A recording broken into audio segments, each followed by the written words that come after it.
What the fuck is Chana dahl? Today we're diving headfirst into a dish that has me absolutely captivated. You might be wondering, what the heck is Chana dahl? And why is it my favorite new curry? I'm always fascinated when I learn new names of ingredients I might already be using. Chana dahl, also called Bengal gram, not gram like my nana, but gram as in the weight measurement. For my small brain, a more English explanation is Chana dahl is a split chickpea lentil that is larger and chunkier and much more hearty than most normal lentils. It looks like and is roughly the same size as corn. Hearing that is when the light went off in my head. I find sometimes the names I don't know and I'm not used to can intimidate and cause panic, so I like to diffuse that fear that anything might stop me from trying something new. Now these aren't new to me. I've been familiar with them for years. I just hadn't really looked at all the names. We're diving into these little golden nuggets and a whirlwind of spices and fresh ingredients that'll awaken your taste buds to the next level. We're gonna do this with Thai infused flavors. And I'm gonna show you how to make a fresh curry paste that is easy and packed with layers of deliciousness. And there's tofu, prepared entirely different than what you might be used to. Crispy, golden, melt in your mouth, and glazed with something truly special. Let's recap what I've already done really quick. We started by soaking the chana dahl, those cracked chickpeas, overnight, and then we boil them on a medium-high heat for 30 to 40 minutes until soft. It'll make them tender and ready to embrace the flavors. Now the secret behind our curry's explosive flavor is the fresh curry paste. We're talking toasting the garlic, chilies, and a symphony of spices like cumin seeds, peppercorns, and coriander seeds until fragrant, and then layering each one after the other, building upon the layers. Start with first the toasted spices, then the toasted garlic, ginger,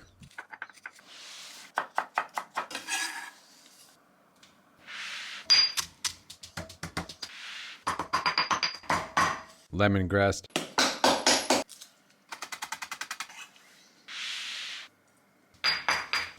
turmeric, which also adds that extra blast of sunshine, sugar, lime zest, and a pinch of salt. Pounded to a paste.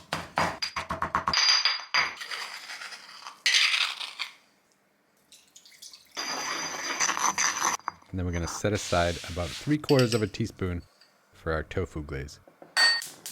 Whether you have fresh corn on the cob or frozen kernels will extract that sweet golden goodness. Boil them all in a liter of water, then straining and saving both the broth and the kernels. The cobs have done their job. We're going to serve this with a delicious, fresh, sticky jasmine rice. And I like to use the 2-to-1 method. That's 2 parts water, 1 part rice. Always making sure to rinse and wash the rice at least 3 times to remove debris and starch that clouds my judgment. Bring it to a quick boil, then lower to the lowest simmer, cover halfway, another 15-10 minutes. It comes out perfect every time. It's time to introduce and prep the pak choi, onion, and baby corn to give it a bit of texture, a crispy, crunchy, delicious texture. For the pak choi, I'm just removing the stems, chopping them to bite-sized pieces, quick rinse, and then they're ready to go. For the baby corn, you can use fresh or canned, and I just like to cut them into bite-sized pieces along with everything else. For the onion, we're just going to do a quick dice, simple enough.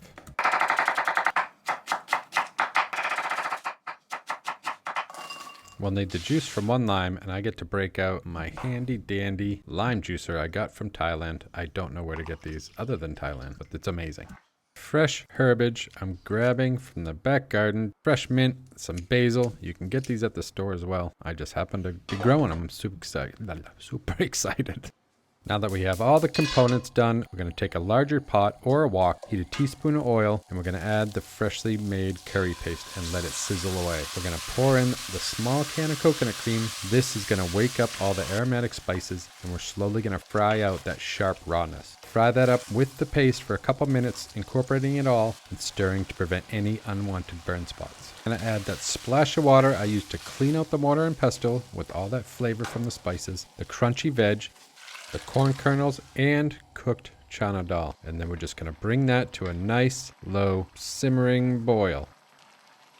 Give it a taste and adjust any seasoning, and then after it simmers for a little while, add your coconut milk, a little bit more salt if it needs it, and then we're just gonna simmer it and start the tofu. When it comes to removing excess water in tofu, I'm not a fan of extra gadgets, and a tofu press is a waste of money when I have my own 2 hands. Quick pat dry it with the paper towel. Now I'm going to add it to a hot cast iron pan, season the pan with a little bit of salt. I'm mixing that curry paste with a little bit of mayonnaise. You can add agave if you want some extra sweetness, but this is delicious. It's going to be an amazing glaze. That tofu is super crisp on both sides, fried for about 1 to 2, 3 minutes on each side. Give it that crispy crunch. Apply that glaze on top. Pop it in the oven for a good 15-20 minutes. And then I'm going to feed Frankie. I get a ton of questions about what I feed Miss America. And for over a year, I've been researching and trying a few plant-based dog foods while here in the UK. Sure, I make her homemade meals occasionally, but I know dogs require a specific balance of protein, fat, vitamins, and minerals. And even though I'm an experienced chef, I won't leave it up to chance for my baby. And then I found Omni, plant-based dog food and treats. Omni is founded by vets and vet approved, so I can trust it contains all the nutrients my princess needs to thrive without using any animal products. Leave a link in the description for more information, and we'll be reporting more soon. While I wait for the tofu to finish, I'm just going to prep up the garnish plate, the finishing touches. Wedge some limes. I'm going to chiffonade some lemongrass. We'll cut up some chilies. Pick the coriander or cilantro for my US friends, the fresh basil, and the mint.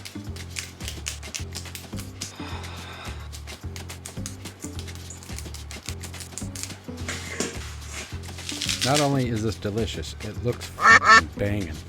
Still in the habit of serving things like I'm in a restaurant, so I'm gonna do the same right now. Coming out of the oven, and this tofu, look at that. Gorgeous, gorgeous, glistening glow. And so crispy underneath the crust, that glaze, it adds that mouthfeel and that fatty texture, flavor, oh. It also smells delicious. A couple few ladles will do it for me, and then all the garnishes. And there you have it. The most gorgeous bowl of sunshine I've had in a long, long time. This is my new favorite curry. All those Thai amazing flavors, delicious. Frankie always gets a little bit of a taste, gorgeous girl that she is, and I'll leave you with a quick romp around the field with the girl.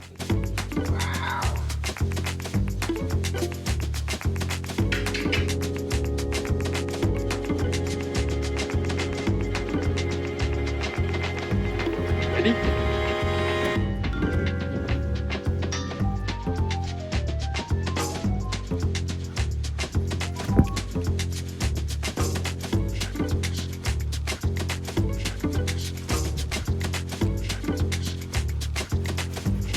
Good girl.